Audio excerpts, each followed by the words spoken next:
Hello dear students. आज की इस वीडियो में हम लोग बीकॉम सेमेस्टर 6 का जो प्रीवियस ईयर क्वेश्चन है एचआरएम पेपर का, ह्यूमन रिसोर्स मैनेजमेंट का, ये जो क्वेश्चन पेपर ये 2023 का है, 2023 का है। इसको हम लोग इस वीडियो में कवर करेंगे। यहाँ पे हम लोग क्वेश्चन भी देखते जाएंगे क्या पूछा गया था और साथ साथ इसका आंसर भी करते जाएंगे, सो डैट हमारा जो एग्जाम के प्रोस्पेक्टिव से प्रिपरेशन है वो भी कंप्लीट होते जाए। यहाँ पे जो सॉल्यूशन आज हम करने वाले हैं कंप्लीटली हिंदी में करने वाले हैं। इसका पर्पस ये है क्योंकि मुझे ऐसा लग रहा है कि जो भी बीबीएमकेयू में स्टूडेंट, ये ज्यादातर स्टूडेंट हिंदी मीडियम वाले हैं, ठीक है। तो उन्हीं के प्रोस्पेक्टिव से उन्हीं को ध्यान में रख के ये वीडियो जो है हम पूरा हिंदी में कोशिश कर रहे हैं बनाने का। सबसे पहले फर्स्ट क्वेश्चन हम लोग देखते हैं, what is human resource management, discuss इस कैरेक्टरिस्टिक्स। ठीक है, मानव संसाधन प्रबंधन क्या है और इसकी क्या विशेषताएं हैं, इस चीज के बारे में यहाँ पे पूछा गया था। सबसे पहले जो लॉन्ग क्वेश्चन था ना, हम लोग उसको कवर करेंगे, उसके बाद फिर शॉर्ट क्वेश्चन और एमसीक्यू में आएंगे। देखो, ह्यूमन रिसोर्स मैनेजमेंट को समझने के लिए या मानव संसाधन प्रबंधन को समझने से पहले हम लोग अगर 12th क्लास के बारे में कुछ याद करें तो वहाँ पे बीएसटी में हम लोग पढ़ते थे मैनेजमेंट के बारे में, प्रबंधन के बारे में। ठीक है, तो मैनेजमेंट जो होता है ना, इसका डिफरेंट डिफरेंट ब्रांच होता है। मैनेजमेंट में हम लोग क्या देखते थे, क्या हम लोग मेनली पढ़ते थे कि जो हमारा रिसोर्सेस होता है उसको मैनेज करने का जो कॉन्सेप्ट होता है, टेक्निक होता है, उसी को शॉर्ट में हम लोग मैनेजमेंट बोलते हैं। ठीक है, अब क्या होता है, किसी भी ऑर्गेनाइजेशन में मैनेजमेंट का डिफरेंट डिफरेंट फॉर्म होता है। जैसे एक होता है फिनेंशियल मैनेजमेंट, समझना। ठीक है, फिनेंशियल मैनेजमेंट। ठीक है, फिनेंशियल मैनेजमेंट में क्या होता है, हम लोग फिनांस को मैनेज करने का बात करते हैं, मतलब पैसा कहाँ से आएगा, कहाँ पे जाएगा, ठीक है, कहाँ लगाना है, कहाँ इन्वेस्ट करना है, ये सब कुछ हमारा फिनेंशियल मैनेजमेंट के अंदर कवर होता है। ठीक इसी तरह से होता है ऑपरेशन मैनेजमेंट। ठीक है, ऑपरेशन मैनेजमेंट में हम लोग ऑपरेशन को मैनेज करने का बात करते हैं, मतलब हमारे बिजनेस में जो काम हो रहा है कैसे करना है, कौन सा काम पहले करना है, कौन सा काम बाद में करना है। ठीक है, ये सब कुछ हम लोग ऑपरेशन मैनेजमेंट में पढ़ते हैं। ठीक उसी तरह मैनेजमेंट का एक ब्रांच होता है HRM, human resource management. Human resource management में हम लोग ह्यूमन रिसोर्सेज को, जो हमारा मानव संसाधन है, ठीक है, देखो किसी भी ऑर्गेनाइजेशन के लिए, ऑर्गेनाइजेशन जो है वो डिफरेंट डिफरेंट रिसोर्सेज को यूज करके अपना एक्टिविटी जो है डेली करती है, प्रोडक्शन या सेल जो कुछ है। ठीक है, कोई भी ऑर्गेनाइजेशन कुछ भी कर रही है तो उसमें जो भी उसका रिसोर्सेज है उसको यूज करती है। ठीक है, उसी तरह से ह्यूमन रिसोर्स जो होता है, जो मानव होता है, जो कर्मचारी होता है किसी भी संस्था के लिए, किसी भी ऑर्गेनाइजेशन के लिए, वो उसके लिए एक रिसोर्सेज होता है। तो जो हमारा इम्प्लॉई है, जो हमारा ह्यूमन रिसोर्सेज है, जो हमारा इम्प्लॉई है, कर्मचारी है, इसको मैनेज करने का जो कॉन्सेप्ट होता है, इसी को हम लोग बोलते हैं ह्यूमन रिसोर्स मैनेजमेंट या मानव संसाधन प्रबंधन। ठीक है, तो यही चीज यहाँ हम लोग इसको लिखें। मानव संसाधन प्रबंधन एक ऐसी प्रक्रिया है जिसके माध्यम से किसी संगठन के में लोगों की भर्ती। ठीक है, अब एक चीज और समझना, अच्छा ह्यूमन रिसोर्स मैनेजमेंट का मतलब क्या हुआ, ये चीज हम लोग समझ गए, ह्यूमन रिसोर्स को मैनेज करना, शॉर्ट में ये चीज हुआ। अब ह्यूमन रिसोर्स को मैनेज करने का मतलब यहाँ पे है कि हमारे ऑर्गेनाइजेशन में कितना ह्यूमन रिसोर्स चाहिए, मतलब कितना कर्मचारी चाहिए, कितना स्टाफ चाहिए, ये चीज इंश्योर करना। कहाँ कहाँ पे चाहिए, किस किस प्रोसेस में कब कब लगाना है, ठीक है, कब लगाना है, कब हटाना है। ठीक है, ये सब कुछ जो होता है ना, ये यही सब चीज मेनली हम लोग ह्यूमन रिसोर्स मैनेजमेंट का जब बात करते हैं तो यही सब कुछ उसमें दिखा जाता है, वही यही सब कुछ उसमें किया जाता है। ठीक है, वही चीज यहाँ पे लिखा हुआ है, मानव संसाधन प्रबंधन जो है एक ऐसी प्रक्रिया है जिसके माध्यम से किसी संगठन में लोगों की भर्ती, रिक्रूटमेंट, सिलेक्शन मतलब चयन, ट्रेनिंग, डेवलपमेंट विकास, वेतन निर्धारण और प्रदर्शन मूल्यांकन, जिसको बोलते हैं परफॉर्मेंस एंड अप्रेजल, आदि कार्य किए जाते हैं। ठीक है, तो मोटा मोटी सबको ह्यूमन रिसोर्स मैनेजमेंट के बारे में समझ में आ रहा होगा।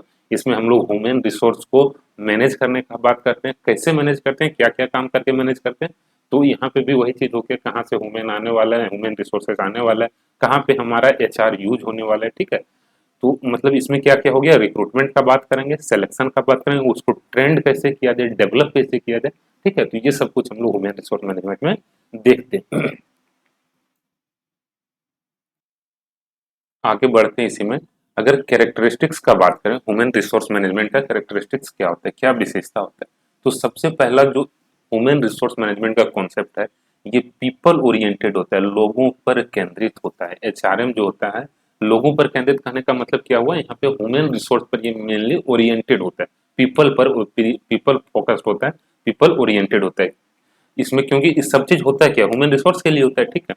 तो यहाँ पे एचआरएम जो है कर्मचारियों की आवश्यकताओं, क्षमताओं, मतलब उसका क्या कैपेबिलिटी है और संतुष्टि पर ध्यान देता है, उसके सेटिस्फेक्शन पर कि वो कैसे सेटिस्फाइड हो, ठीक है। तो एचआरएम जो है ये मेनली क्या होता है, पीपल ओरिएंटेड होता है, ये गोल ओरिएंटेड होता है, उद्देश्य आधारित। इसका भी काम जो है, एचआरएम जो फंक्शन होता है इसका भी मेन काम होता है कि हम अपने संगठन का, जो हमारा ऑर्गेनाइजेशन है, उसका जो लक्ष्य है, जो गोल है, उसको प्राप्त करने में हम कैसे हेल्प कर सकते हैं, ठीक है।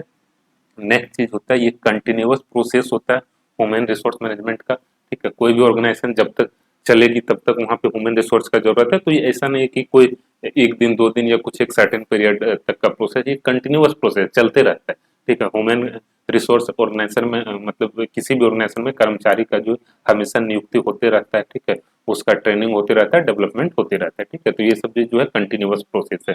ये दो तरफा संचार है, टू वे कम्युनिकेशन का बात है, मतलब इसमें दोनों का बात को ध्यान में रखा जाता है कि हमारा जो एम्प्लॉय है उसका क्या पॉइंट है, जो मैनेजमेंट है उसका क्या पॉइंट है। तो इसमें टू वे कम्युनिकेशन के बारे में हम लोग बात करते हैं चारा में, कर्मचारी और प्रबंधन के बीच अच्छा संवाद बनाए रखे। देखो ह्यूमन रिसोर्स जो हमारा होता है ना, ये बाकी रिसोर्सेज से अलग होता है। बाकी रिसोर्सेज कहने का मतलब क्या हुआ, हमारे किसी भी ऑर्गेनाइजेशन में क्या है, फिनांस उसका रिसोर्सेज है, मशीन उसका रिसोर्सेज है, बिल्डिंग उसका रिसोर्सेज है, ठीक है, उसका जो लैंड है ये रिसोर्सेज है, ठीक है। ठीक उसी तरह से ह्यूमन रिसोर्स जो है ये भी उसका एक रिसोर्स है, स्टाफ जो है ये भी उसका एक रिसोर्स है। देखो अब जो यहाँ पे बाकी रिसोर्सेस होता है ना, ये ह्यूमन रिसोर्स से बिल्कुल अलग होता है। अलग इस प्रोस्पेक्टिव से, क्योंकि जो बाकी रिसोर्सेज होता है ना, उसके पास अपना इंटेलेक्चुअल कैपेबिलिटी नहीं होता है, वो खुद से सोच नहीं सकता है। उसको हम जैसे यूज करना चाहें, मशीन को जब जहां जिस तरह से यूज करना चाहें, मैनेजमेंट अपने अपने साइड से कर सकता है। बट ह्यूमन रिसोर्स मतलब जो स्टाफ है, उसको उस तरह से यूज करना थोड़ा मुश्किल होता है। मान लो हम किसी ऑर्गेनाइजेशन में काम कर रहे हैं, हमारा जो मैनेजमेंट है वो चाह रहा है कि हमसे ये काम करवाएं, जरूरी नहीं कि हम वो काम को उसी ढंग से करेंगे, क्योंकि यहाँ पे ना हमारा हमारा भी अपना सोचने का शक्ति, हमारा भी अपना दिमाग, हमको लगेगा नहीं ये काम हम ऐसे नहीं करेंगे, हमको वहां चाहिए, ठीक है। तो यहाँ पे क्या होता है, ह्यूमन रिसोर्स का जो है अपना भी इंटेलेक्चुअल कैपेबिलिटी होता है, इसलिए यहाँ पे दोनों साइड से टू वे कम्युनिकेशन जो होता है ये बिल्कुल इंपॉर्टेंट हो जाता है, सो डैट दोनों का नीड को जो है ध्यान में रख के हम लोग सब कुछ मैनेज कर पाए। Applicable to all department, HRM केवल एचआर विभाग तक सीमित नहीं होता है, बल्कि यह पूरे संगठन में उपयोगी होता है। ऐसा नहीं है कि जैसे एचआर का जो काम होता है ना, ह्यूमन रिसोर्स तो हर एक डिपार्टमेंट में चाहिए, वो अकाउंट सेक्शन हो, परचेज का सेक्शन हो, या हमारा स्टोर का सेक्शन हो, या इंजीनियरिंग सेक्शन हो, या प्रोडक्शन का सेक्शन हो, स्टाफ तो सब जगह चाहिए, एचआर तो सब जगह चाहिए, ठीक है। तो इसीलिए बोलते हैं जो है एचआरएम होता है ये केवल एचआर डिपार्टमेंट तक सीमित नहीं है, ये वही इसका लिमिटेशन वही नहीं है, ये पूरे संगठन में इसका कॉन्सेप्ट जो है यूज होता है, ठीक है। क्योंकि हर एक ऑर्गेनाइजेशन में, हर एक डिपार्टमेंट में एचआर इन्वॉल्व है, एचआर ह्यूमन रिसोर्स सब जगह है, ठीक है। उसके बाद कानूनी और नैतिक आधार, लीगल एंड इथिकल फाउंडेशन, यह सर्व कानूनों और नैतिक मूल्यों का पालन करता है। जो ह्यूमन रिसोर्स मैनेजमेंट है इसमें क्या होता है, जो लेबर लॉ वगैरह होता है उसका भी हम लोग को ध्यान रखना पड़ता है, उसकी प्रोविजन को भी फॉलो करना पड़ता है, जो हमारा लेबर लॉ से रिलेटेड प्रोविजन है या प्रावधान है। व्यक्तिगत और संगठनात्मक विकास, ठीक है।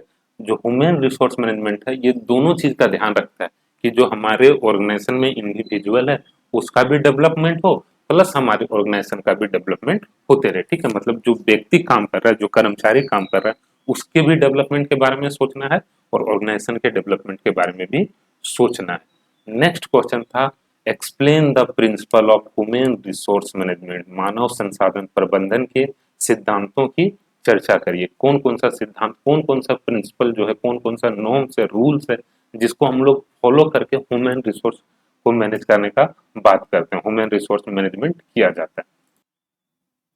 तो यहाँ पे मेजर जो इसका प्रिंसिपल है, ये पहला तो होता है right person for right job. Human resource management क्या बात करता है कि हमारा उचित व्यक्ति का चयन हो, सही जो काम है उसके लिए उसी व्यक्ति का चयन हो, तो ये उसका फर्स्ट प्रिंसिपल है। इस प्रिंसिपल पे ह्यूमन रिसोर्स मैनेजमेंट का कॉन्सेप्ट काम करता है, right person for right job. दूसरा मोटिवेशनल प्रिंसिपल, प्रेरणा सिद्धांत, ठीक है, जो ये बताता है, ह्यूमन रिसोर्स मैनेजमेंट ये बताता है कि हम लोग को टाइम टाइम पे जो हमारा कर्मचारी है उसको मोटिवेट करते रहना है। मोटिवेट कैसे करेंगे, उसको इंसेंटिव देते रहेंगे, प्राइज देते रहेंगे, सराहना करते रहेंगे, उसका बोनस टाइम टाइम पे देते रहेंगे, जिससे जो हमारा एम्प्लॉय है, ह्यूमन रिसोर्स है, वो हमारा मोटिवेटेड रहे। दूसरा प्रॉपर कम्युनिकेशन यहाँ पे होना चाहिए। इस प्रिंसिपल पे भी ह्यूमन रिसोर्स मैनेजमेंट जो है काम करता है, ठीक है। ये मान के चल ये यहाँ पे ऐसा माना जाता है कि हमारा जो संवाद है दोनों साइड से होते रहना चाहिए, ठीक है। इक्वल अपॉर्चुनिटी, ठीक है, ह्यूमन रिसोर्स मैनेजमेंट जो है ये किसी भी टाइप का जो होता है भेदभाव नहीं करता है। सभी जाति, धर्म, लिंग या उम्र के आधार पर ये भेदभाव नहीं करता है, सबको ये समान अवसर प्रदान करता है, प्रोवाइड करता है। परफॉर्मेंस इवेल्युएशन, समय समय पर कर्मचारियों के कार्य का परफॉर्मेंस जो है इवेल्युएट करते रहता है। उसके बाद इथिकल एंड डिसिप्लिन, ठीक है, नैतिकता और अनुशासन का बात करता है ह्यूमन रिसोर्स मैनेजमेंट। ये कॉस्ट इफेक्टिवनेस का बात करता है कि हम संसाधन पे जो हमारा रिसोर्सेस है उस पे हमारा जो भी कॉस्ट आ रहा है वो इफेक्टिव हो, हम उसको प्रॉपर यूज कर रहे हैं, ये सब चीज ध्यान देना है। ये हम लोग ध्यान देते हैं कि हमारा कॉस्ट जो ह्यूमन रिसोर्स मैनेजमेंट के थ्रू ह्यूमन रिसोर्स पे कम आए और हम लोग उसका मैक्सिमम प्रोडक्शन या उसको प्रॉपरली यूटिलाइज कर पाए, ठीक है। नेक्स्ट क्वेश्चन है जॉब एनालिसिस, पद का विश्लेषण क्या होता है, इसके अवयव क्या है, डिस्कस इट्स कंपोनेंट, ठीक है। जॉब विश्लेषण क्या है, पद विश्लेषण क्या है, ये चीज हम लोग को बताना है। देखो यहाँ पे नाम से ही पता चल रहा है जॉब एनालिसिस, पद विश्लेषण, ठीक है। तो यहाँ पे हम लोग करते क्या है, जब जॉब एनालिसिस ह्यूमन एचआरएम में करते हैं तो जॉब जो हमारा आता है ना, जो पोजीशन होता है, जो कोई पोस्ट होता है, उसका एनालिसिस किया जाता है। जैसे कोई एक मैनेजर का पोस्ट, ठीक है, तो हम लोग ये एनालिसिस करते हैं कि एक मैनेजर का क्या जिम्मेवारी होना है, उसके पास क्या क्वालिफिकेशन होना चाहिए, क्या उसका योग्यता होना चाहिए, उसका क्या क्या कार्य रहेगा, क्या कार्यशैली रहेगा, यही सब कुछ जो है जॉब एनालिसिस में हम लोग समझते हैं, ठीक है। इसीलिए इसको बोलते हैं जॉब एनालिसिस, मतलब जॉब को एनालाइज करना।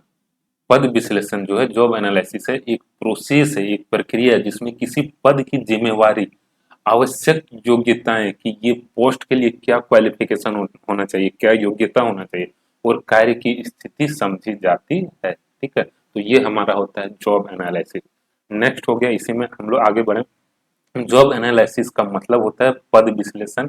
यह एक प्रक्रिया है जिसमें किसी भी जॉब या पद का पूरा पूरा अध्ययन किया जाता है। मतलब यहाँ पे ये हो गया कि उस पद पर क्या काम करना है, जो उस पोस्ट पे आदमी बैठेगा, जो जिस पर्सन को उस पोस्ट पे अपॉइंट किया जाएगा वह क्या क्या काम करने वाला है। जैसे मैनेजर हो गया, कैशियर हो गया, अकाउंटेंट हो गया, इंजीनियर हो गया, ठीक है। कैसे वह काम करेगा, कैसे करना होता है, और उस काम को करने के लिए व्यक्ति में क्या क्या योग्यता होनी चाहिए, इसी को हम लोग बोलते हैं जॉब एनालिसिस, ठीक है। अब जॉब एनालिसिस का मेनली दो कंपोनेंट होता है। जॉब एनालिसिस के बारे में जब हम लोग बात करते हैं तो सबसे पहले जॉब का डिस्क्रिप्शन के बारे में बात करते हैं जॉब एनालिसिस में, और दूसरा हम लोग बात करते हैं जॉब स्पेसिफिकेशन का, ठीक है। तो जब जॉब डिस्क्रिप्शन का बात हो गया तो यहाँ पे हम लोग क्या क्या देखते हैं जॉब डिस्क्रिप्शन में कि जो जिस जॉब के लिए हम लोग एम्प्लॉय हायर करने वाले हैं उसका पोस्ट का क्या नाम दिया जाए, ठीक है। जो एम्प्लॉय हायर होगा इस जॉब के लिए उसको क्या बोला जाए, ठीक है। जैसे हमको एक ब्रांच खोले, वहाँ पे हम देखना चाह रहे हैं कि ये यहाँ का पूरा मैनेज करने का काम करेगा, यहाँ पे इस ब्रांच में कहाँ से पैसा आएगा, ठीक है, कहाँ पैसा जाएगा, क्या यहाँ कैसे सेल होगा, कैसे परचेज होगा, ये सब काम उसको देखना है। तो हो सकता है हम लोग उसको मैनेजर वहाँ का बोले, वहाँ का डायरेक्टर बोले, वहाँ का सुपरवाइजर बोले, ठीक है। तो ये डिसाइड होता है जॉब डिस्क्रिप्शन में कि उसको हम उस पोस्ट का क्या नाम दें, उसका काम का प्लेस क्या होने वाला है, कार्य का स्थल क्या होने वाला है, ये सब चीज हम लोग वहाँ पे देखते हैं। फिर उसका क्या जिम्मेदारी रहने वाला है, क्या कर्तव्य रहने वाला है, उसका क्या रिस्पॉन्सिबिलिटी होगा, क्या ड्यूटी होगा, ये सब कुछ हम लोग जॉब डिस्क्रिप्शन में देखते हैं। फिर हो गया उसका कार्य का समय, वो कब काम करेगा, किसको रिपोर्ट करेगा जो वो काम कर रहा है, ये सब कुछ हम लोग जॉब डिस्क्रिप्शन में देखते हैं। फिर सेकंड पार्ट इसी में आता है जॉब एनालिसिस में, सेकंड पार्ट जॉब स्पेसिफिकेशन, ठीक है। अब तो जॉब के बारे में हम लोग समझ गए, क्या क्या काम करना है, कहाँ पे करना है, क्या करना है, ठीक। अब जो जो जिस पोस्ट के लिए हम लोग पर्सन हायर कर रहे हैं उसमें क्या क्वालिफिकेशन होना चाहिए जिससे जो हम काम करवाना चाह रहे हैं वो कर ले, उसके पास क्या एक्सपीरियंस होना चाहिए, क्या टेक्निकल नॉलेज होना चाहिए, ये सब चीज जो हमारा जॉब स्पेसिफिकेशन के अंदर कवर होता है। क्या उसका फिजिकल या मेंटल एबिलिटी होना चाहिए। फिर यहाँ पे नेक्स्ट चीज होता है इसी में, और अच्छा ये दो मेजर कंपोनेंट होता है, इसके बाद नीचे इसमें और कुछ होता है जैसे वर्क फ्लो और वर्किंग कंडीशन, ठीक है।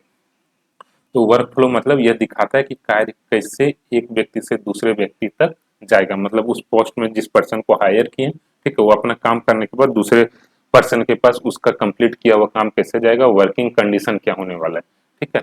तो ये सब हमारा जो मेनली था ये जॉब एनालिसिस के अंदर कवर होता है। नेक्स्ट क्वेश्चन इसमें पूछा गया था, भर्ती के स्रोत क्या है, रिक्रूटमेंट का क्या सोर्स होता है किसी ऑर्गेनाइजेशन में, और इसका मेरिट्स और डिमेरिट्स क्या होता है, ठीक है। तो अगर किसी ऑर्गेनाइजेशन में हम लोग रिक्रूटमेंट का बात करते हैं, ठीक है, सबसे पहले तो ये समझते हैं रिक्रूटमेंट क्या होता है। देखो रिक्रूटमेंट करने का मतलब होता है कि अगर हमारे ऑर्गेनाइजेशन में कुछ स्टाफ का जरूरत है, ठीक है, कुछ हम कोई एक वैकेंसी निकालने वाले, कोई एक पोस्ट के लिए जो है वैकेंसी निकालने वाले, तो इस पोस्ट के लिए हम सुटेबल कैंडिडेट को कैसे इनवाइट करें, क्यों अप्लाई करें, ठीक है। पहले हमारे पास एप्लीकेशन आएगा सुटेबल कैंडिडेट का, तभी तो हम सिलेक्शन करेंगे, ठीक है। तो रिक्रूटमेंट जो होता है ये फर्स्ट स्टेज होता है, पहले रिक्रूटमेंट होता है उसके बाद सिलेक्शन होता है। रिक्रूटमेंट में क्या किया जाता है, जो हमारा पोस्ट है, जिस पोस्ट के लिए हम वैकेंसी निकाल रहे हैं उसके लिए जो मोस्ट सुटेबल जो सुटेबल कैंडिडेट है, ठीक है, वो अप्लाई करे, उसको आकर्षित करने का काम जो होता है ये हमारा रिक्रूटमेंट का होता है, ठीक है।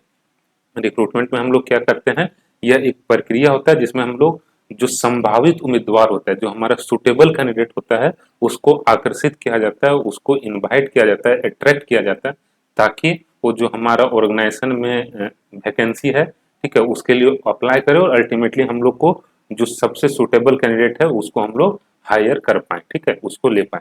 अब यहाँ पे रिक्रूटमेंट का क्या क्या सोर्स होता है ये पूछा गया, ठीक है। तो पहला होता है इंटरनल सोर्स और दूसरा एक्सटर्नल सोर्स।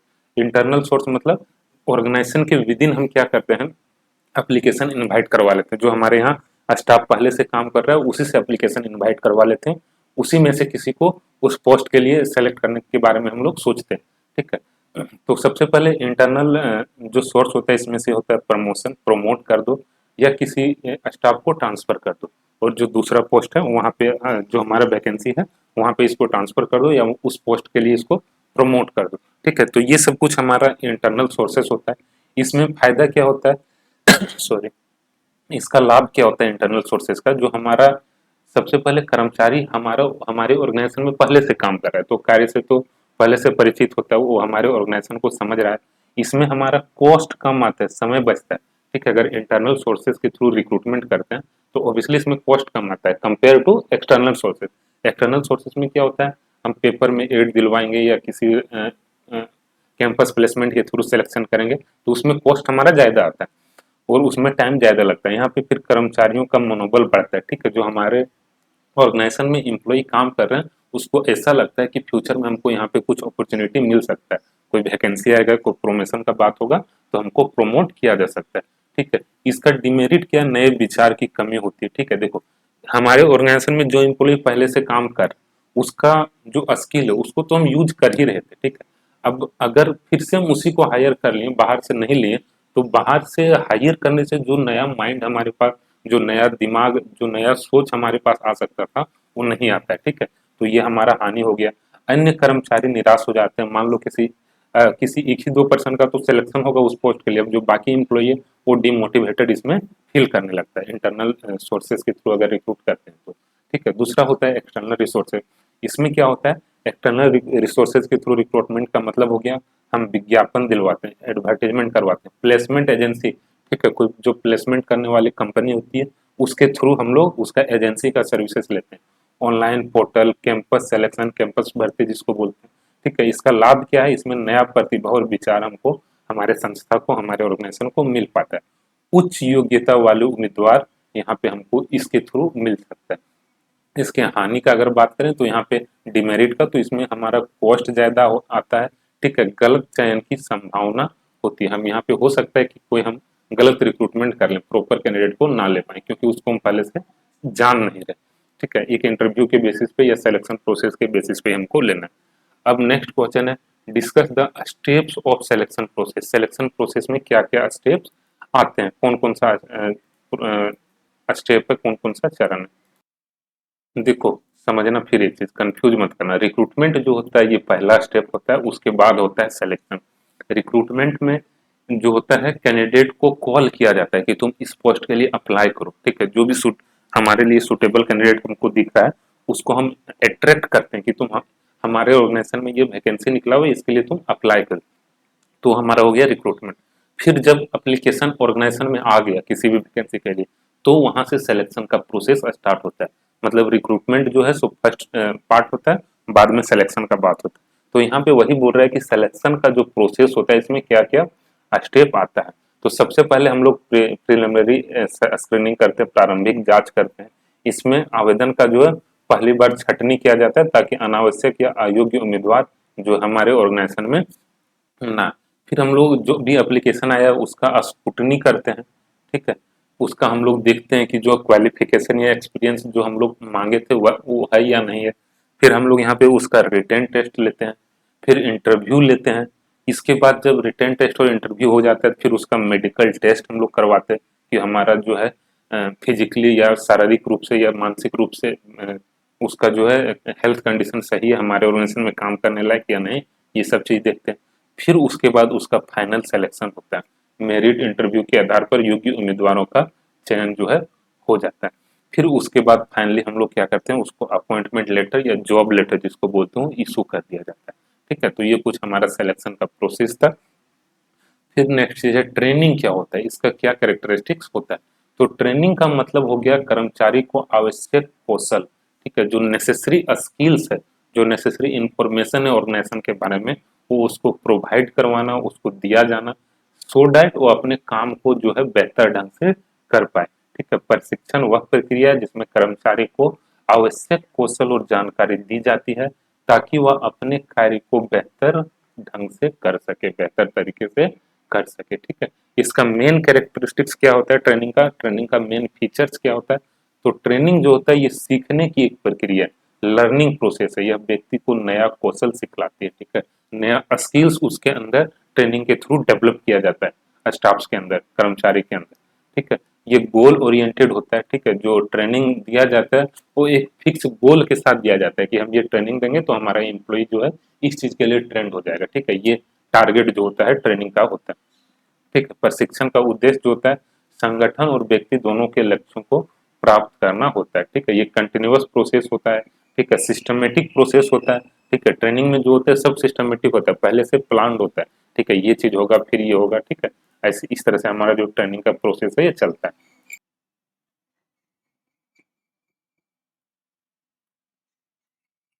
फिर इसी में आगे था परफॉर्मेंस इम्प्रूवमेंट के बारे में हम लोग यहाँ पे बात करते हैं ट्रेनिंग में। ठीक है, उसके बाद उसको मोटिवेट करने का भी काम हम लोग ट्रेनिंग में करते हैं। ठीक है, या एक तरह से जो है अगर वो स्किल्ड हो जाता है, उसके अंदर नॉलेज आ जाता है, तो उसको ये आत्मविश्वास आ जाता है, कॉन्फिडेंस आता है कि अब हम ये काम को कर लेंगे जिस चीज के लिए हमको हायर किया गया। ठीक है, तो ये हमारा कुछ ट्रेनिंग का कॉन्सेप्ट था। ठीक है, नेक्स्ट था डिफाइन इंडस्ट्रियल डिस्प्यूट, जो औद्योगिक विवाद होता है इसको परिभाषित करना था, और भारत में इसका क्या क्या मेन कारण होता है, क्या क्या कॉजेज होता है, ये हम लोग को बताना था। ठीक है, तो इंडस्ट्रियल डिस्प्यूट क्या होता है, जब हमारा इम्प्लॉयर के बीच में किसी भी चीज को लेकर डिस्प्यूट हो जाए, विवाद हो जाए, तो उसी को हम लोग बोलते हैं औद्योगिक विवाद या इंडस्ट्रियल डिस्प्यूट। जब मजदूर और नियोक्ता के बीच में या तो वेतन को लेके, बोनस को लेके, कार्य की स्थिति आदि को लेकर मतभेद हो जाए, तो उसी को क्या बोलते हैं, इंडस्ट्रियल डिस्प्यूट हम लोग बोलते हैं। ठीक है, भारत में अगर इसका मेन कारण का बात करें क्योंकि इंडस्ट्रियल डिस्प्यूट होता है, इम्प्लॉय और एम्प्लॉयर के बीच में विवाद क्यों होता है, तो सबसे पहला चीज तो होता है वेज को लेकर, वेतन को लेकर, कि हमको सही वेतन दिया जाए, सही हमारा सही सैलरी दिया जाए। ठीक है, दूसरा वर्किंग कंडीशन को लेके कि जहाँ पे हम काम कर रहे हैं वो सही जगह नहीं है, ये फैसिलिटी होना चाहिए, ये रिस्क है। ठीक है, इसको सुधारा जाए। तो ये सब कुछ रीजन है जिसके कारण डिस्प्यूट होते रहता है एम्प्लॉय और एम्प्लॉयर के बीच में। डिस्क्रिमिनेशन जो होता है, ठीक है, किसी एक एम्प्लॉय को ट्रांसफर कर दिया गया, प्रमोशन कर दिया, दूसरे को नहीं किया गया, तो इस केस में भी जो है डिस्प्यूट होता है प्रमोशन और हस्तांतरण के भेदभाव में। बोनस या भत्तों की मांग को लेकर भी जो है दोनों के बीच में विवाद होते रहता है। प्रबंधन का गलत व्यवहार, अगर मैनेजमेंट जो गलत तरह से बिहेव कर दिया तो भी यहाँ पे क्या होता है, विवाद हो जाता है, डिस्प्यूट हो जाता है। उसके बाद कभी कभी यूनियन जो है का जो प्रॉब्लम होता है, जो बीच में हस्तक्षेप करती है, उसके कारण भी जो हमारा है डिस्प्यूट देखने के लिए हम लोग को मिलता है। ठीक है, तो ये कुछ मेजर रीजन था इंडस्ट्रियल डिस्प्यूट का।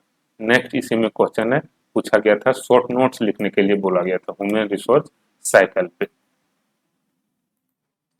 ह्यूमन रिसोर्स साइकिल जो है ये ह्यूमन रिसोर्स की पूरी साइकिल को बताता है। ठीक है, मतलब जो हमारा एम्प्लॉय ऑर्गेनाइजेशन में कब आया, वहां से लेके जो हमारा एम्प्लॉय रिटायर होगा, तो वहां तक का जो पूरा प्रोसेस होता है, इसको ह्यूमन रिसोर्स साइकिल जो है ये शो करता है, दिखाता है। ठीक है, मानव संसाधन चक्र जो है, ह्यूमन रिसोर्स साइकिल जो है, एचआर साइकिल जो है, एक प्रोसेस है, एक प्रक्रिया है जो कर्मचारी के पूरे संगठनात्मक जीवन काल को दर्शाता है। मतलब उसका भर्ती से लेके, सबसे पहले रिक्रूटमेंट से लेके उसका जो सेवा समाप्त होता है, मतलब रिटायर जो होता है, सेपरेशन जो होता है ऑर्गेनाइजेशन से, वहां तक के पूरे साइकिल को जो है ये प्रोसेस बताता है। ठीक है, दर्शाता है। ठीक है, तो हमारा जो इसमें मेनली जो स्टेज होता है, ये क्या होता है ह्यूमन रिसोर्स साइकिल में, सबसे पहले उसका रिक्रूटमेंट से स्टार्ट होता है और उसका जो सेवा समाप्त होता है, सेपरेशन जो होता है, वहां तक का पूरा जो प्रोसेस है उसको ये साइकिल बताता है। ठीक है, सबसे पहले उसका रिक्रूटमेंट होता है, फिर सिलेक्शन होता है, फिर उसके बाद उसको ट्रेनिंग हम लोग देते हैं, उसके परफॉर्मेंस को इवेलुएट करते हैं, प्रमोशन करते हैं, ट्रांसफर करते हैं, और फाइनली उसका जो सेपरेशन है हो जाता है। ठीक है, यह चक्र सुनिश्चित करता है कि संगठन में कर्मचारी का कुशलात्मक उपयोग हो और उसका विकास हो। ठीक है, ये चीज पूरा जो है ह्यूमन रिसोर्स साइकिल इस चीज को बताता है। मानव संसाधन के प्रभावी उपयोग का सिद्धांत, principle of effective utilization of human resources. ठीक है, इसका क्या सिद्धांत है, मानव संसाधन को प्रभावशाली रूप से उपयोग करने का। ठीक है, यह सिद्धांत का मेन उद्देश्य क्या होता है कि हर कर्मचारी का योग्यता, समय और संसाधनों का उचित एवं अधिकतम उपयोग किया जाए। ठीक है, जो ह्यूमन रिसोर्स मैनेजमेंट का प्रिंसिपल होता है इफेक्टिव यूटिलाइजेशन का, ये बताता है, ये प्रिंसिपल ये बताता है, इसका ऑब्जेक्ट ये होता है कि हमारे ऑर्गेनाइजेशन में जो भी कर्मचारी, जो भी स्टाफ है, उसका जो क्वालिफिकेशन है, उसके बेसिस पे उसको प्रॉपर टाइम पे, ठीक है, उस संसाधन का उचित और अधिकतम हम लोग उपयोग करें, ऑप्टिमल यूटिलाइजेशन हम लोग उसका करें, ऑप्टिमम यूटिलाइजेशन उसका कर पाए। ठीक है, ये जो प्रिंसिपल है इफेक्टिव यूटिलाइजेशन का, ये बताता है कि राइट पर्सन को राइट जॉब के लिए सबसे पहले वहां पे उसको अपॉइंट करना है, अवॉइड करना है वेस्टेज ऑफ टाइम। ठीक है, कार्य कुशलता, इफिशियंसी को बढ़ावा देना है, प्रोडक्टिविटी को बढ़ावा देना है। ठीक है, जैसे ये क्या बताता है effective utilization of human resources, कि अगर कोई पर्सन मान लो टेक्निकल फील्ड में उसका नॉलेज अच्छा है, तो उसको अकाउंट में मत रखो, क्योंकि फिर क्या होगा, हम उस रिसोर्सेज का प्रॉपर यूटिलाइजेशन नहीं कर पाएंगे। ठीक है, तो यहाँ पे जो हमारा है इफेक्टिव यूटिलाइजेशन तभी होगा जब उसका जिस चीज में नॉलेज है वहीं पे उसको रखा जाए। नेक्स्ट क्वेश्चन है, जॉब एनालिसिस क्या होता है। ठीक है, अभी इसको हम लोग लॉन्ग क्वेश्चन वाले पार्ट में भी कवर किए थे। ठीक है, जॉब एनालिसिस क्या है, एक प्रोसेस है जिसमें किसी विशेष पद से जुड़े कार्य, जिम्मेवारी और आवश्यक योग्यताओं का विश्लेषण किया जाता है। ठीक है, यहाँ पे मेन मेन पॉइंट याद रखना, जो उसका कार्य है, जो उसका जिम्मेवारी है, और जो उसका आवश्यक योग्यता है। ठीक है, रिस्पॉन्सिबिलिटी एंड क्वालिफिकेशन का विश्लेषण किया जाता है। इसमें मेनली दो घटक होता है, एक जॉब डिस्क्रिप्शन, दूसरा जॉब स्पेसिफिकेशन।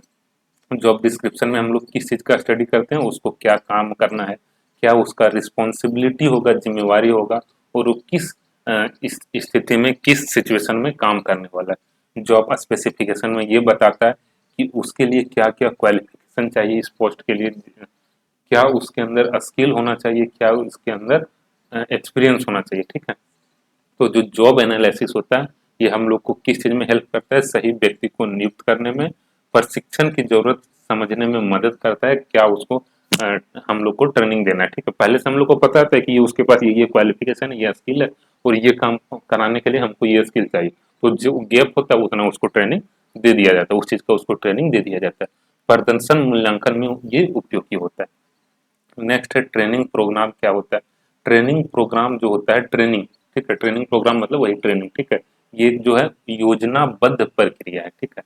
ये पहले से प्लान्ड प्रोसेस होता है जिसके अंतर्गत कर्मचारी को उसके कार्य से संबंधित आवश्यक ज्ञान, कौशल और व्यवहार सिखाया जाता है, ठीक है। ट्रेनिंग के बारे में हम लोग को यहाँ पे लिखना था, ठीक है। उसमें उसके जो ट्रेनिंग होता है उसके अंदर उसको जो उसके अंदर जो नॉलेज होना चाहिए, स्किल होना चाहिए, एटीट्यूड होना चाहिए, ये सब चीज के बारे में सिखाया जाता है और डेवलप किया जाता है, ठीक है। इसका मेन जो एलिमेंट है प्रशिक्षण की आवश्यकता का निर्धारण। सबसे पहले हम लोग ये देखते हैं ट्रेनिंग एम्प्लॉय को क्यों देना है, ठीक है, ये चीज हम लोग देखते हैं। अब अगर मान लो किसी एम्प्लॉय को दूसरे किसी काम के लिए भेज रहे हैं, ठीक है, तो यहाँ पे कहीं किसी एक जगह पे पोस्टेड था, दूसरे जगह पे उसको भेजा जा रहा है, तो हम लोग को अगर लगता है कि नहीं इसको इस चीज का ट्रेनिंग दे दिया जाए फिर वहाँ पे भेजना है, तो ट्रेनिंग हम लोग दे के भेजते हैं।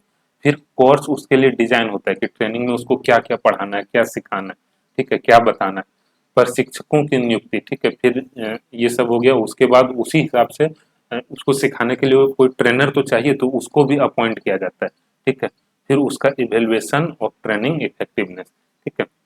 अब इससे ट्रेनिंग से क्या होता है, हमारा कार्य कुशलता में बढ़ावा होता है, जो उसका प्रोडक्टिविटी होता है, जो उसका इफिशियंसी होता है स्टाफ का, ह्यूमन रिसोर्स का, उसमें हम लोग क्या देखते हैं, बढ़ावा देखते हैं, ठीक है। कर्मचारी को तकनीकी व सॉफ्ट स्किल के लिए दक्ष बनाया जाता है, ठीक है।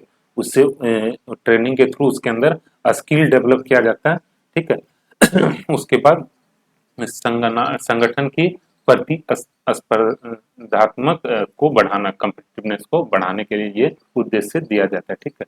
फिर शॉर्ट आंसर में कुछ पूछा गया था ट्रेनिंग और डेवलपमेंट। तो ट्रेनिंग वही चीज था जो भी हम लोग समझे। ट्रेनिंग जो होता है ये शॉर्ट टर्म प्रोसेस होता है, ठीक है। जैसे अगर यहाँ पे एग्जांपल देखें, बैंक में कोई नया क्लर्क हम लोग रखते हैं तो उसको कंप्यूटर एवं कोर बैंकिंग सॉफ्टवेयर चलाने का ट्रेनिंग दिया जाता है, ठीक है। ये हमारा क्या हो गया, ट्रेनिंग हो गया, ठीक है। कर्मचारी को उसके मौजूदा काम को बेहतर ढंग से करने के लिए तैयार करने के पर्पज से ट्रेनिंग दिया जाता है। ये शॉर्ट टर्म प्रोसेस होता है। डेवलपमेंट जो होता है ये लॉन्ग टर्म प्रोसेस होता है। कर्मचारी को भविष्य की जिम्मेदारियों के लिए तैयार किया जाता है इसमें, डेवलपमेंट में, ठीक है। इसका मेन पर्पज जो होता है डेवलपमेंट का, जो ट्रेनिंग होता है वो शॉर्ट टर्म ऑब्जेक्ट के साथ किया जाता है कि वो डे टू डे का काम कर ले। डेवलपमेंट मतलब फ्यूचर में हमारा ये एम्प्लॉय इस लायक बन जाए, इस पर्पज से उसको उसके ऊपर डेवलपमेंट का काम किया जाता है, ठीक है। इसका मेन पर्पज क्या होता है, उसके अंदर एम्प्लॉय के अंदर लीडरशिप का क्वालिटी डेवलप हो, वो डिसीजन लेने का एबिलिटी उसके अंदर है, भविष्य में प्रमोशन के लिए उसको तैयार किया जाए, ठीक है। जैसे कोई बैंक में अगर एक हमारा सीनियर क्लर्क है, तो अगर हम ये सोच रहे हैं फ्यूचर में उसको मैनेजर बनाना है, तो उसके लिए उसके अंदर मैनेजरियल स्किल का डेवलपमेंट के बारे में हम लोग बात करते हैं। उसके बाद उसको हम लोग डेवलप करते हैं, उसके अंदर मैनेजरियल स्किल जो है डेवलप किया जाता है, ठीक है। फिर जॉब इवेल्युएशन क्या होता है, ये चीज क्वेश्चन पूछा गया है शॉर्ट में। अभी हम लोग ऊपर देखे थे पद का विश्लेषण, जॉब एनालिसिस, ये जॉब इवेल्युएशन दोनों अलग चीज है, कंफ्यूज मत करना। एग्जाम में ऐसा नहीं कि इसका आंसर वहां पे लिख देना, ये सब चीज ध्यान देना, ठीक है। यहाँ पे जॉब इवेल्युएशन के बारे में पूछा गया, जॉब को इवेल्युएट करते हैं, ठीक है। हम लोग ये देखते हैं कि ये जो जॉब है हमारे ऑर्गेनाइजेशन के लिए कितना इंपॉर्टेंट है, ठीक है। सो डैट उसी के हिसाब से जब हम लोग को उसका इंपॉर्टेंस पता चलेगा तो हम लोग सही व्यक्ति को हायर कर पाएंगे और उसको हम सही सैलरी वगैरह दे पाएंगे, ठीक है। तो जॉब इवेल्युएशन जो होता है, पद का जो मूल्यांकन होता है, यह एक ऐसी प्रणाली है जिसके माध्यम से यह निर्धारित किया जाता है कि किसी पद की संगठन में कितनी महत्ता है, क्या इंपॉर्टेंस है, ताकि उस पद पर कार्यरत व्यक्ति को उचित वेतन दिया जा सके, ठीक है। तो जॉब इवेल्युएशन जो है ये क्या करता है, किसी पोस्ट के इम्पोर्टेंस को इवेल्युएट करता है, उसको स्टडी करता है, ठीक है, उसको ये फिक्स करता है। इसका मेन पर्पस क्या होता है जॉब इवेल्युएशन का, कि जो जितना काम कर रहा है, जिस इंपॉर्टेंस का काम कर रहा है, उसको उसी तरह से सैलरी मिले, ठीक है। मतलब equal pay for equal work. दूसरा, पदों के बीच न्याय संगत वेतन अंतर बनाए रखना, ठीक है। प्रॉपर जो हमारा डिफरेंस होना चाहिए सैलरी का दो पोस्ट के बीच में, ये हमारा बना रहे, ठीक है। इस पर्पज से जॉब को इवेल्युएट किया जाता है। कर्मचारी जो हमारा सेटिस्फाइड है, असंतोष उसमें कम हो, ठीक है, डिससेटिस्फेक्शन जो उसमें कम हो, इस पर्पज के साथ जॉब को इवेल्युएट किया जाता है। इसका मेन विशेषता क्या है, यह व्यक्ति का मूल्यांकन नहीं होता है, इसमें हम लोग पोस्ट को इवेल्युएट करते हैं, जॉब को इवेल्युएट करते हैं। यह वेतन संरचना वेज स्ट्रक्चर को तय करने में मदद करता है। इसमें कार्यों की तुलना और ग्रेडिंग की जाती है। ठीक है, जैसे एक ऑर्गेनाइजेशन में दो हमारे एम्प्लॉय, डेटा एंट्री ऑपरेटर और सुपरवाइजर। ठीक है, तो जॉब इवेल्युएशन जो है, पद का जो मूल्यांकन है, ये क्या करेगा, बताएगा कि दोनों दोनों में से किसका जिम्मेवारी अधिक है, किसको ज्यादा वेतन मिलना चाहिए। ठीक है, तो ये जो हमारा था, ये जॉब इवेल्युएशन का कॉन्सेप्ट था। अब हम लोग एमसीक्यू की ओर बढ़ते हैं। ठीक है, एमसीक्यू क्वेश्चन को करने से पहले एक बार फिर से जो भी इस वीडियो को न्यू व्यूअर्स है, जो पहले फर्स्ट टाइम देख रहा है, उसे ये रिक्वेस्ट कर रहे हैं कि एक बार चैनल को सब्सक्राइब जरूर कर देना। ठीक है, और अपने ग्रुप में शेयर जरूर कर देना, क्योंकि होता क्या है ना, अल्टीमेटली जब वीडियो का व्यू नहीं जाता है ना, तो ऐसा लगता है कि वीडियो जिसके लिए हम बना रहे हैं ना, वहां तक पहुंच ही नहीं पा रहा है। ठीक है, और जब वहां तक पहुंचता नहीं तो फिर बनाने का कोई मीनिंग रह नहीं जाता है। ठीक है, इसलिए कोशिश करना अपने ग्रुप में शेयर कर देने का। ठीक है, जिससे अल्टीमेटली व्यू जाते हैं तो हमको भी लगता है कि ठीक है, सही पर्सन के पास पहुंच रहा है, अब वीडियो और इस टॉपिक पे बनाते हैं। नहीं व्यू जाता है तो फिर बनाने का मन नहीं करता है। ठीक है, तो हमको भी थोड़ा सा मोटिवेट करने का तुम लोग काम करना। ठीक है, जैसे तुम लोग के लिए हम कोशिश कर रहे हैं अपने साइड से। ठीक है, यहाँ पे पूछा गया है, अब एमसीक्यू क्वेश्चन हम लोग देखते हैं। ठीक है, इसमें पूछा गया था, which of the following is an objective of human resource management. HRM का मेन जो ऑब्जेक्ट होता है, ये क्या होता है। ठीक, तो ह्यूमन रिसोर्स मैनेजमेंट जो होता है, ये प्रोडक्टिविटी के बारे में भी बात करता है। मतलब हमारा जो ह्यूमन रिसोर्स है, उसका प्रोडक्टिविटी सही रहे। क्वालिटी ऑफ वर्क लाइफ के बारे में बात करता है। ठीक है, ये भी इसका ऑब्जेक्ट है। और ऑर्गेनाइजेशनल चेंजेस जो है, ये भी इसका ऑब्जेक्ट है। ठीक है, मतलब जो ह्यूमन रिसोर्स मैनेजमेंट जो है, ये प्रोडक्टिविटी पर भी ध्यान देता है, इसके ऊपर भी काम करता है। क्वालिटी ऑफ वर्क लाइफ के ऊपर भी काम करता है, सही जो है हमारा वर्क लाइफ हो। ठीक है, वर्किंग कंडीशन हो। ऑर्गेनाइजेशनल चेंजेस जो है, उसके ऊपर भी काम करता है। तो यहाँ पे जो हमारा करेक्ट आंसर हो जाएगा, ये हो जाएगा ऑल ऑफ दिस। ठीक है, sorry, which one of the following is not a managerial function. इसमें से कौन सा जो काम है मैनेजेरियल फंक्शन नहीं है, प्रबंधकीय कार्य नहीं है। देखो, प्रबंधकीय कार्य उसको बोलते हैं जो हमारा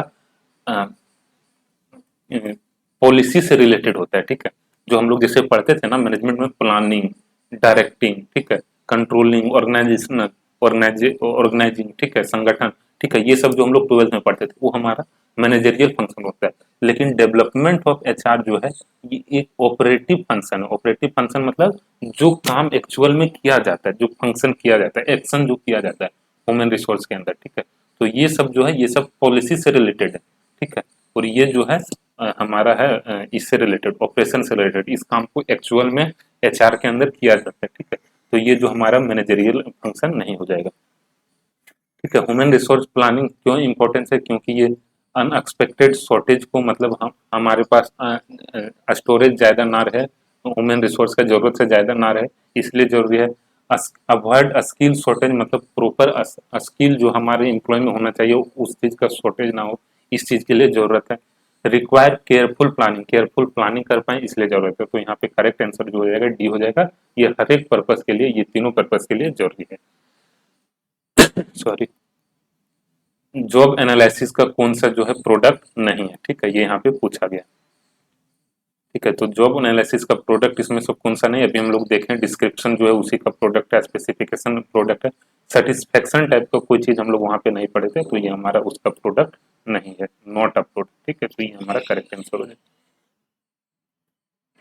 सॉरी, यहाँ पे पूछा गया, recruitment is said to be, recruitment को क्या बोलेंगे, पॉजिटिव प्रोसेस, नेगेटिव प्रोसेस, या नेगेटिव पॉजिटिव दोनों, या नन ऑफ दिस। देखो, रिक्रूटमेंट और सिलेक्शन फिर समझना।